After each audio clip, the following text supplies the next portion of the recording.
প্রধান উপদেষ্টা বলেছেন নির্বাচন হবে এবং সেটা ফেব্রুয়ারিতে নির্বাচন হবে। এবং এই নির্বাচনের জন্য তার আগে আমরা দেখেছেন সংস্কার কমিশন করা হয়েছিল। তো সংস্কার কমিশন খুব বড় বড় পণ্ডিতরা দেশ থেকে এসছে, বিদেশ থেকেও এসছে, তারা বহু 9 মাস ধরে তারা আলাপ আলোচনা করেছে, অনেক সংস্কারের কথা বলেছে। তো সব শেষে যেটা বলেছে ওটা আমরা বুঝি না ঠিক মতো। দেশের মানুষ অনেকেই বুঝতে পারে না কি আপনার পিয়ার কয়জন বোঝে বলেন? আপনারা তো সাধারণ মানুষের সঙ্গে চলাফেরা করা, তাই না? পিয়ারটা কি আসলে? ইংরেজি শব্দ হচ্ছে প্রপোর্শনেট রিপ্রেজেন্টেশন। আমি ঠিক মতো বুঝতে কষ্ট হয়। বাংলাটা আরো কঠিন, আনুপাতিক প্রতিনিধিত্ব। এগুলোর সঙ্গে তো আমরা পরিচিত না, তাই না? বাংলাদেশের মানুষ বোঝে ওয়ান ম্যান ওয়ান ভোট।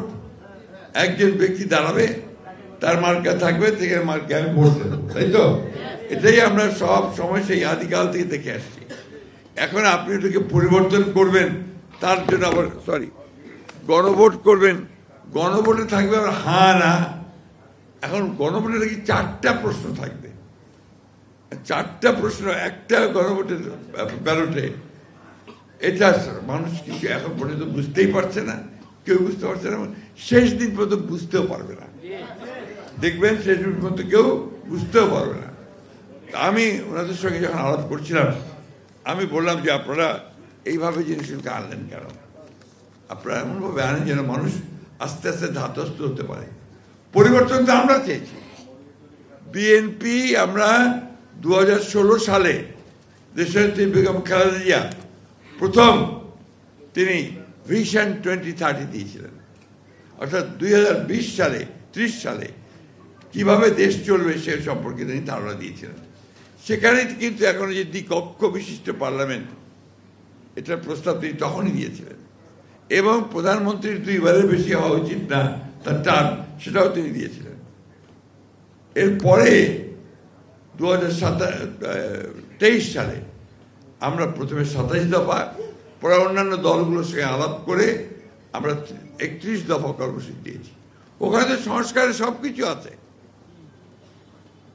সবকিছু বলা আছে। সুতরাং আমরা সংস্কার চাই, সংস্কার চেয়েছি, এবং আপনারা দেখেছেন আমরা সব স্বাক্ষর করেছি, তাই না? দেখেছেন তো। এখন দেখা গেল ফাইনালি যখন আপনার সেই সুপারিশগুলো আসলো, তার মধ্যে অনেকগুলো বিষয় আছে যেগুলো আমরা সই করি নাই। অর্থাৎ এখানে একটা বলা যেতে পারে যে ওই কমিশন সঠিক কাজটা করে নাই। তারা যেগুলো একমত হয়েছে সব রাজনৈতিক দলগুলো, সেগুলো দিলেই সবচেয়ে ভালো হতো। একটা রাজনৈতিক দল সমানে চিৎকার করছে পিআর দিতে হবে, পিআর দিতে হবে, পিআর না হলে নির্বাচন হবে না। অনেক হুঙ্কার টুঙ্কার হয়েছে, তাই না? এখন আবার সুর নরম হয়ে গেছে। এখন দেখা যাচ্ছে নির্বাচনের জন্য সব চতুর্দিকে দৌড় ডাকদৌড় চলছে, তাই তো? এই জিনিসগুলো ঠিক না।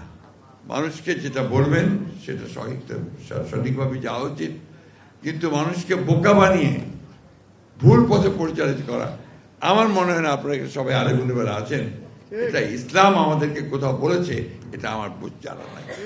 এই যে কিছুক্ষণ আগে একজন বললেন যে জামাতের টিকিট কাটলে জান্নাতের টিকিট কাটা হবে, কোথায় আছে আমাকে বলুক, তারা দেখিয়ে দিক কোথায় আছে। এবং এটা ঠিক না, ধর্মকে ব্যবহার করে রাজনৈতিক ফায়দা নিয়ে নেওয়া, এটা কখনোই আপনার ইসলাম এই কথা বলে না। এই কথাগুলো আমি এই জন্যই বলছি যে এগুলো সমস্যা হয়ে দাঁড়িয়েছে, কথাগুলো বলছে সবাই। এই কথাগুলো আজকে জনগণের সামনে আসা উচিত, বেশি করে আসা উচিত। সবচেয়ে বড় কথা হচ্ছে যে এই মহলটি তারা কিন্তু আপনার রাজনৈতিক অঙ্গনে দাঁড়াতেই পারছিল না। আমাদের শহীদ প্রেসিডেন্ট জিয়াউর রহমান সাহেব তাদেরকে সুযোগ করে দেন রাজনৈতিক অঙ্গনে আসার। আইডিয়ার নামে প্রথম এসেছিল, মনে আছে আমাদের, ইসলামিক ডেমোক্রেটিক লীগ। তারপরে তারা কাজ করেছেন, আমাদের সঙ্গেও কাজ করেছেন, আমরাও তাদেরকে নিয়ে কাজ করেছি। কিন্তু দুর্ভাগ্যক্রমে গত 10 বছর কিন্তু আমরা তাদের এই ফ্যাসিস্ট হাসিনাকে পরাজিত করবার জন্য ভিজিবল দৃশ্যমান কোনো কাজ দেখিনি। ঢাকা বিশ্ববিদ্যালয়ের নির্বাচনে শুনতে পাই ছাত্রলীগের মধ্যে তারা ঢুকেছিল, শুনেছি, আমরা জানা নেই আমার, অর্থাৎ ছাত্রলীগ সেজে তারা সেখানে ছিল। এই ধরনের কাজ তো আমরা করতে পারি না। আমরা সরাসরি সামনাসামনি লড়াই করেছি। আমাদের 60 লক্ষ মানুষের মধ্যে মিথ্যা মামলা দেওয়া হয়েছে, আমাদের 20,000 লোককে হত্যা করা হয়েছে, প্রায় 1700 মানুষকে, নেতা, আমাদের এমপি সহ গুম করে দেওয়া হয়েছে। আমরা 200, 300, 400 মামলা নিয়ে আছি, আমাদের 11 বার জেলে গেছি। কিন্তু আমরা একটা বিষয় আমরা চাচ্ছি যে আমরা একটা গণতান্ত্রিক রাষ্ট্র চাই। দেশনেত্রী বেগম খালেদা 6 বছর তাকে কারাগারে রাখা হয়েছে। আমাদের নেতা তারেক রহমান সাহেব এখনো পর্যন্ত দেশে ফিরতে পারেনি। তো এই যে ত্যাগ সকলের, এই যে 1400-1500 ছেলেকে হত্যা করা হলো, সব কিছু মিলিয়ে সুযোগ এসছে, আসুন আমরা সবাই মিলে অন্তত এই জায়গাতে আমরা ঐক্যবদ্ধ হই যে একটা সুন্দর সুষ্ঠু নির্বাচন সকলের অংশগ্রহণের মধ্য দিয়ে গ্রহণযোগ্য একটা নির্বাচন করে আমরা একটা গণতান্ত্রিক সরকার, গণতান্ত্রিক পার্লামেন্ট গঠন করি, যার মধ্য দিয়ে আমরা আমাদের সমস্ত সমস্যাগুলোকে তুলে ধরতে পারবো। পার্লামেন্টে আলাপ হবে, সেই পার্লামেন্টে ডিসিশন হবে এবং সেটাই হবে জনগণের সিদ্ধান্ত।